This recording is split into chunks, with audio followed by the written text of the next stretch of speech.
Well, currency markets are often the first to react to changes in macroeconomic trends. Well, what is likely to happen tomorrow, given the European Central Bank meeting and given the many other things we have on the calendar in the coming weeks? Joining us now with his insight is Vassili Serebriakov, a currency strategist at Wells Fargo, based on data compiled by Bloomberg. By the way, he's one of the most accurate forecasters of currencies worldwide, and we call him a Bloomberg best as a result.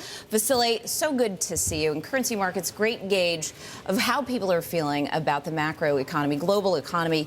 And we've seen, much as we've seen in many other markets, a real demand for safe havens over the last few weeks, right? And once the Swiss National Bank decided to cap its currency, we started to see a trend where the dollar was stronger. Is that likely to last? I mean, today notwithstanding, are we likely to see a return to looking at safe haven currencies as the safest place to invest? Well, I mean, it's another, illustration of what happens during periods of global volatility. I know that the dollar has received a lot of bad press, but in the end, what happens is that investors still prefer the dollar in the treasury market as the safe haven choice. Of course, you also have the Swiss franc and the Japanese yen. You mentioned already the Swiss authorities are intervening. And I think the Japanese authorities, while not intervening at this point, I think they could be close to doing that if we saw significant pressure on the Japanese yen. That leaves the dollar as the ultimate safe haven currency for the moment.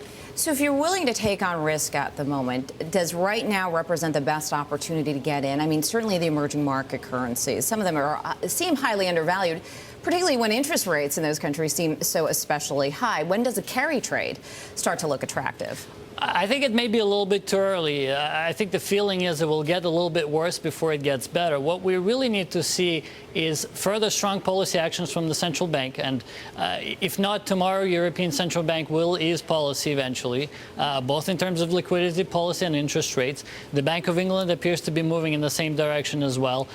Those are all important steps. And then, of course, we're waiting for more from the European finance ministers and other European authorities.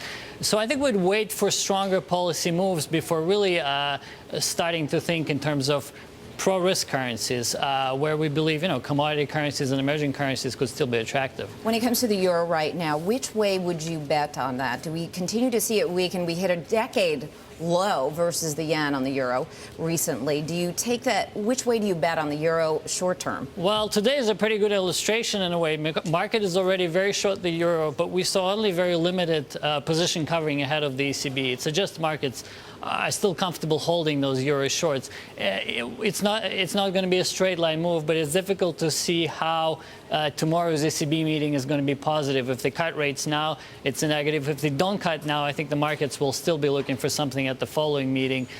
Really, it's both interest rate fundamentals and, of course, ongoing debt market jitters in Europe that are pointing to a lower euro at the moment.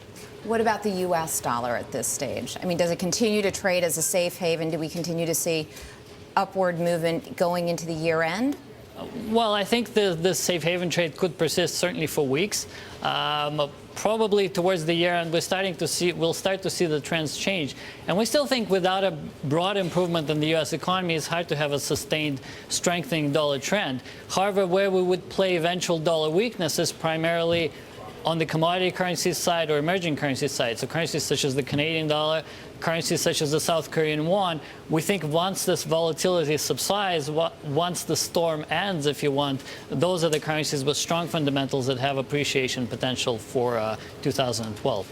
Let's talk about a currency that's been appreciating versus the dollar, despite a lot of the efforts by Congress suggesting that it's been moving the other way, the yuan. It's a hot topic lately, a lot going on in D.C. related to the yuan. What do you think is likely to happen with the yuan over time? Well, the timing of the latest headlines is a little bit perhaps unfortunate in light of the recent moves in the yuan. It's the only Asian currency that is at this point higher against the dollar since the start of the year. I think the overall picture hasn't changed. I think China is certainly going to move at its own pace. Experience suggests that pace is around 4 to 5% a year. They tend to pause whenever markets are volatile, so don't look for any sort of short-term appreciation, I think, at this point. But come again 2012, steady appreciation in the yuan is consistent with the overall long-term strategy of China to move the economy perhaps away from exports and towards domestic consumption. What do you watch most closely when you're looking for pivotal moments or catalysts for certain trades? Well, I think at this point it's really down to the authorities. We've had extreme moves in the foreign exchange markets. Monetary policy settings have reached extreme levels. Fiscal policy settings have reached extreme levels. Really, I think at the core of this current volatility is the situation in Europe. Unless the European authorities get ahead of the curve, and by that we mean some participation from the European Central Bank as well, most likely, I think things will remain difficult and volatile, and the dollar will continue doing well. All right, we got to leave it there. Thanks so much, Vassili. Always good to see you. That was Vassili Serebriakov, a Wells Fargo currency strategist.